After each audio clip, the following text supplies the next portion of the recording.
So finally cannon ने announce कर दिया है EOS R5 and EOS R6।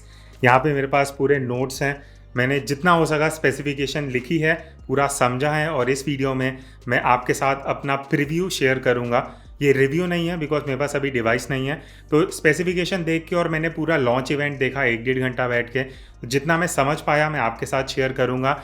And during the video अगर मैं कुछ ज़्यादा एक्साइटेड लगूँ उसके ऑब्वियस रीजंस है बिकॉज EOS R5 पे मैं ऑलरेडी 2 वीडियोस पहले बना चुका हूँ एंड मैं पर्सनली बहुत इंटरेस्टेड था और एक्साइटेड था इस कैमरा के बारे में।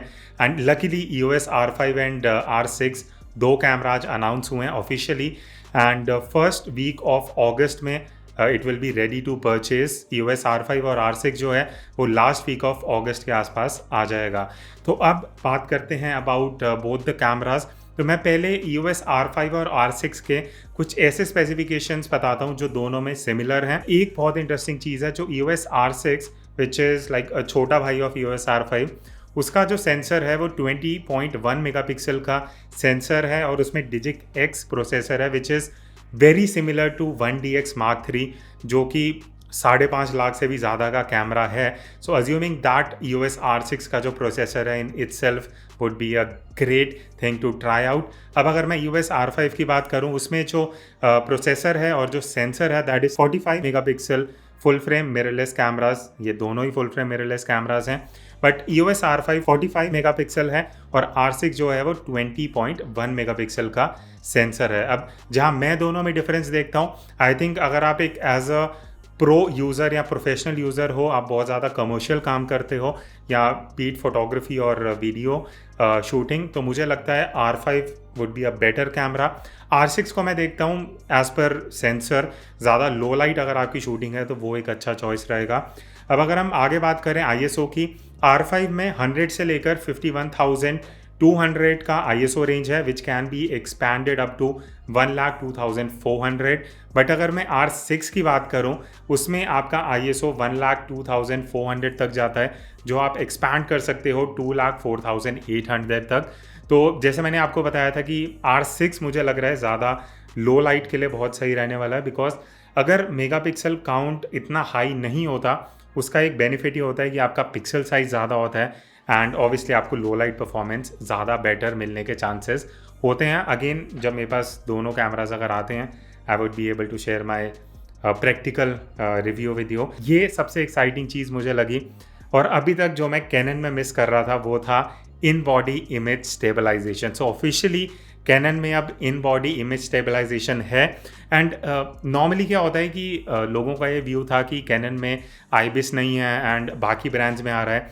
बट यहाँ पे सबसे इंप्रेसिव चीज़ मुझे क्या लगी, up to 5 axis in body image stabilization है but it is up to 8 stops of in body image stabilization, मतलब आपको 8 स्टॉप्स तक का स्लो शटर स्पीड आप यूज़ कर सकते हो। अगर आपका जो लेंस है वो RF सीरीज़ का लेंस है विद इमेज स्टेबलाइजेशन तो अप टू 8 स्टॉप्स का आप IBIS अचीव कर सकते हो। अगर मैं आपको बहुत सीधी भाषा में समझाऊँ, लेट्स सपोज मैं 200 mm का फोकल लेंथ यूज़ कर रहा हूँ 70-200 लेंस में, तो 200 mm को अगर मैं कैलकुलेट करूँ अराउंड 8 स्टॉप्स तो वो 2 सेकेंड के आसपास होगा। तो प्रैक्टिकली मैं 1 से 2 सेकेंड का हैंड हेल्ड शॉट 200 mm पे ले सकता हूँ, जो मैं प्रैक्टिकली सोच भी नहीं सकता था कि किसी कैमरा में एटलीस्ट इतना जल्दी पॉसिबल हो पाएगा। बाकी ऑब्वियसली प्रैक्टिकली ट्राई करके देखेंगे। सो इंटरेस्टिंग चीज़ ये है कि R5 एंड R6 दोनों में ही IBIS है 5 axis and up to 8 stops. अब अगर मैं फोकसिंग की बात करूं, दोनों में ही new and improved dual pixel CMOS auto focus 2 है। सो ये improved version of dual pixel auto focus है जिसमें अब eye, head and face human subjects का और अब इंटरेस्टिंगली एनिमल ट्रैकिंग भी है जहाँ पे आप आई, फेस एंड बॉडी ट्रैकिंग कर सकते हो एक डॉग, कैट या बर्ड की। तो ये इंटरेस्टिंगली मुझे ट्राई करना है और मुझे जहाँ लग रहा है कि वाइल्ड लाइफ फोटोग्राफर्स के लिए बहुत सही एडिशन रहने वाला है बिकॉज जैसे इसमें मेंशन्ड है बर्ड में आप आई एंड बॉडी ट्रैकिंग कर सकते हो which I assume wild life photographers के लिए बहुत सही रहने वाला है। एंड इसके साथ साथ कुछ ऐसे लेंसेज भी अनाउंस हुए हैं जो मैं आपको वीडियो के एंड में बताऊंगा। Now coming on to the next point, जब मैं फोकसिंग की बात कर रहा हूँ तो इसमें 1053 सेलेक्टेबल AF जोन्स हैं। तो अगेन ये अगर आपको इतना इंटरेस्टिंग नहीं लग रहा, मैं सबसे इंटरेस्टिंग पॉइंट पे आता हूँ, वो है 100/100% एरिया आपके पास है फोकस के लिए। तो अब 100% वर्टिकली, 100% हॉरिजॉन्टली पूरा फ्रेम का आपके पास एरिया है जहां आप ऑटो फोकस कर सकते हो। अभी तक I think it was 100/88% and now it's 100%। तो पूरे सेंसर में मैं कहीं भी फोकस अचीव कर सकता हूँ। So again a great advancement by Canon. अब एक और चीज़ जो अभी तक लोग कंप्लेन कर रहे थे कैनन के फुल फ्रेम मिररलेस कैमरा में, वो था कार्ड स्लॉट। तो अब कैनन ने EOS R5 में 2 कार्ड स्लॉट दिए हैं, R6 में भी 2 कार्ड स्लॉट हैं।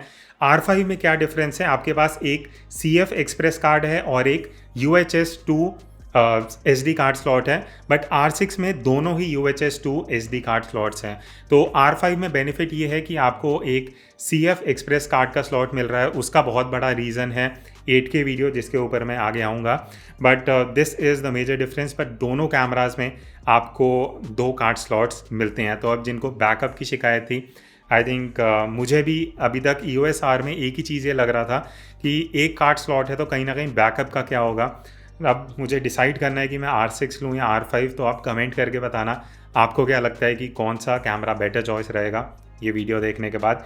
अब अगर मैं आगे बढ़ूँ, FPS की अगर मैं बात करूँ, सो दोनों ही कैमराज में इंटरेस्टिंगली दोनों कैमराज में आपको 12 FPS विद मैकेनिकल शटर मिलता है and 20 FPS with electronic shutter मिलता है। तो डिपेंड करता है, अगर आप इलेक्ट्रॉनिक शटर के साथ जाना चाह रहे हो, you can click up to 20 photos per second, और मैकेनिकल शटर में 12 फोटोज़ पर सेकेंड है। अगेन ये चीज़ मुझे अच्छी लगी, R5 एंड R6 दोनों में इन्होंने सेम FPS दे दी हैं। So it is up to 20 and 12 depending आप कौन सा शटर यूज़ करना चाह रहे हो। अब एक बहुत यूनिक चीज़ जो मुझे कैनन के EOS R कैमरा में लगी थी, वो था कि जब भी मैं कैमरा को ऑफ करता था तो सेंसर के आगे एक फिजिकल शटर आ जाता था विच प्रोटेक्ट्स माई सेंसर। और वो मुझे अच्छी चीज़ लगी कि अब कैनन ने सेम चीज़ करी है EOS R5 and even R6 में, कि दोनों को जब आप ऑफ करते हो, जितना मैं इमेजेस में देख पा रहा हूँ, आपका शटर आगे आ जाता है, जो आपके सेंसर की लाइफ को बहुत ज़्यादा एक्सटेंड कर देता है। ओके, आई थिंक आप में से आधे से ज़्यादा लोग इसीलिए आए होंगे जितना आपने पूरा हाइप सुना था 8K वीडियो के बारे में। सो थोड़ा उसके बारे में डिस्कस करते हैं। तो पहले मैं बात करता हूँ EOS R5 के वीडियो स्पेसिफिकेशंस के, देन हम EOS R6 के ऊपर आएंगे। Now talking about EOS R5, सबसे बड़ा रीज़न कि आप क्यों R5 प्लान कर सकते हो would be 8K raw video, और वो भी अनक्रॉप्ड और with dual pixel auto focus. अब ये मुझे बहुत एक्साइटिंग फीचर लग रहा है। अप टू 30 FPS है, तो 8K raw 30 FPS uncropped and with auto focus tracking, और वो भी इंटरनल, कोई एक्सटर्नल मॉनिटर से ये चीज़ नहीं है। इंटरनली आपको 8K वीडियो मिल रहा है 30 FPS, और हम क्या एक्सपेक्ट कर सकते हैं। This is like setting the standards for other brands. उसके बाद 8K वीडियो आप 422 10-bit C-Log में शूट कर सकते हो at 30 FPS। Now it's up to you, अगर आप रॉ शूट करना चाह रहे हो वो भी ऑप्शन है। C-Log में 422 10-bit इंटरनली भी आप शूट कर सकते हो। Now coming on to 4K, आप 4K में 422 10-bit C-Log अगेन शूट कर सकते हो, but up to 120 FPS। So now I have the option, अगर मैं EOS R5 में अपग्रेड करने का सोचता हूँ तो मैं 4K में 120 FPS पे C-Log में 10-bit पे शूट कर सकता हूँ। अब आपकी इन्फॉर्मेशन के लिए मैं बता दूँ कि just like most of the cameras, इसमें जो रिकॉर्डिंग लिमिट है that is up to 29 minute 59 seconds. तो ये थे कुछ EOS R5 के वीडियो स्पेसिफिकेशन। अब अगर मैं अपने व्यू शेयर करूँ, ऑनेस्टली इस प्राइस पे, एक्चुअली मैंने प्राइस बताया नहीं है, वो मैं वीडियो के एंड में बताऊंगा, बट अगेन आप you'll be shock to know the price. इस प्राइस पे मुझे 8K raw 8K C-Log 10-bit 422 and 4K में 120 FPS पे शूट करने को मिल रहा है, वो भी विदाउट क्रॉप और AF ट्रैकिंग के साथ।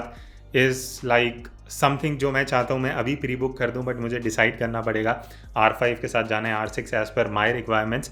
But again at this price, अगर आप वीडियो में बहुत इंटरेस्टेड हो, ये एक ऐसा कैमरा है अगर आप अभी इन्वेस्ट करते हो, मुझे लग रहा है आने वाले 4-5 साल तक आप इसको यूज़ कर सकते हो। बिकॉज अगर अभी 4K चल रहा है, आने वाले 2-3 साल में, मैंने पिछली भी वीडियोस में अपने व्यू शेयर करे हैं, अगर 8K कहीं ना कहीं आता है तो आपके पास एटलीस्ट आप 8K में अभी शूट करके रख सकते हो, जो इन फ्यूचर आपके पास वो फुटेज काम आ सकता है। अब चलते हैं EOS R6 की स्पेसिफिकेशंस पे। तो इसमें 8K नहीं है ऑब्वियसली, अगर इसमें भी 8K दे देंगे तो भाई R5 कौन लेगा। तो इसमें आप 4K शूट कर सकते हो एट 60 FPS। तो आपके पास अलग अलग FPS ऑप्शंस होंगे 24, 25, 50, 60, तो अप टू 60 FPS है। देन आप 1080p पे 120 FPS पे शूट कर सकते हो।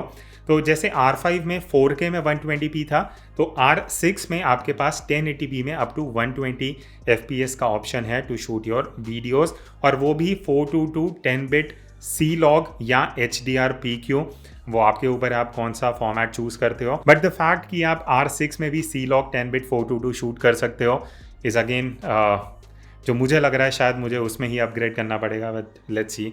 आप मुझे कमेंट करके बताओ आपको कौन सा कैमरा ज़्यादा अच्छा लग रहा है, R5 या R6। सो ये कुछ स्पेसिफिकेशंस थे जो अभी तक मैं फिगर आउट कर पाया लाइव लॉन्च देख के और थोड़ी बहुत ऑफिशियल वेबसाइट्स में स्पेसिफिकेशंस देख के। अब कैनन ने सिर्फ ये 2 कैमराज ही अनाउंस नहीं करे, और कुछ चीज़ें भी अनाउंस करी हैं, जिनमें से 4 लेंसेज हैं और बहुत एक्साइटिंग लेंसेज हैं। मैं लीक से ऑलरेडी मुझे आइडिया लग गया था क्या आने वाला है, बट मैं चाहता था ऑफिशियली मुझे पता लगे। तो पहला लेंस जिसके लिए मैं बहुत एक्साइटेड हूँ वो है 600mm एंड 800mm f11। तो ये दोनों लेंसेज f11 पे होंगे, मिनिमम f नंबर। अब आप में से कई लोगों को लगेगा f11 का क्या लॉजिक है, बिकॉज वो ISO बहुत हाई लेके जाएगा। तो मुझे लेंसेज ऐसे लग रहे हैं बिकॉज जो प्राइसिंग है, तो इंडिया का प्राइसिंग नहीं आया, जितना मैंने US का प्राइसिंग देखा है 600mm f11 का है $700 एंड 800mm f11 का है $900। तो इस प्राइस पे अगर आपको इतना फोकल लेंथ मिल रहा है वो बहुत एक्साइटिंग हो जाता है। बट जहाँ तक मुझे लग रहा है ये ऐसा लेंस है जो यहाँ तो आप बहुत ब्रॉड डे लाइट में, अच्छी लाइट में यूज़ करोगे। यहाँ आप अगर एस्ट्रो या मून फोटोग्राफी ज़्यादा करते हो तो वहाँ पे आपके काम आ सकता है। बाकी मैं शायद 600mm में इन्वेस्ट करूँगा, अगर मुझे मून में थोड़ा इंटरेस्ट है, कभी कभार मन करता है मून की फ़ोटोग्राफी करें, तो शायद मैं 600mm प्लान कर सकता हूँ। नेक्स्ट लेंस है 100mm to 500mm f4.5 to 7.1 IS-USM-L। अब ये एक ऐसा लेंस है जो मुझे लग रहा था कि 100-400 एक ऑप्शन था, बट RF सीरीज़ में मुझे पता था ऐसा कुछ लेंस आएगा। सो it is in itself unique lens, specially in RF series.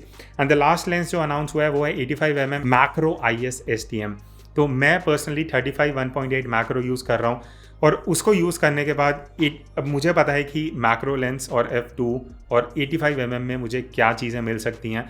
तो ये एक ऐसा लेंस है जिसके लिए मैं बहुत अवेटेड हूँ। आई थिंक इसका प्राइस $600 के आसपास है। इंडिया में अभी इसका भी ऑफिशियल प्राइस नहीं आया।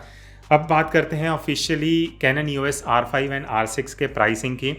तो EOS R5 का जो MRP है वो है 3,39,995 और R6 का प्राइस है 2,15,995। अब ऑनेस्टली अगर मैं अपना ओपिनियन बताऊं प्राइसिंग के बारे में, इस प्राइस पे EOS R5 और R6 दोनों के जो फीचर्स हैं, जितना मैंने अभी तक देखा है, किसी भी यूज़र के लिए बहुत एक्साइटिंग है, बहुत अच्छा ऑप्शन है इस प्राइस पे। बिकॉज ये MRP है, इस पे ऑब्वियसली कुछ डिस्काउंट होगा जब आप खरीदोगे। तो मुझे लग रहा है बहुत अच्छे ऑप्शंस हैं, and it's a wake up call for other brands कि इतने फीचर्स और वो भी इस प्राइस पे, and it is a futuristic camera to invest in. तो मैं अगर इस कैमरा में इन्वेस्ट करूँगा तो मैं अगले एटलीस्ट 3 से 5 साल को ध्यान में रख के इन्वेस्ट करूँगा, क्योंकि मुझे पता है मेरे 3 से 5 साल तक ये कैमरा सिक्योर है। ऐसा नहीं है कुछ ऐसी टेक्नोलॉजी आ जाएगी जिस वजह से मुझे इस कैमरा पे किसी और सिस्टम में स्विच करना पड़े। तो दैट्स इट। आप लोग मुझे कमेंट करके बताओ आपके क्या व्यूज़ हैं। तब तक मैं वेट करता हूँ कब कैमरा आता है, मे बी शायद मैं तब तक प्री ऑर्डर भी कर दूँ इन दोनों में से एक। सो हम मिलते हैं आगे इसी तरह इंटरेस्टिंग एंड इन्फॉर्मेटिव वीडियोज़ में। Till then take care and keep clicking.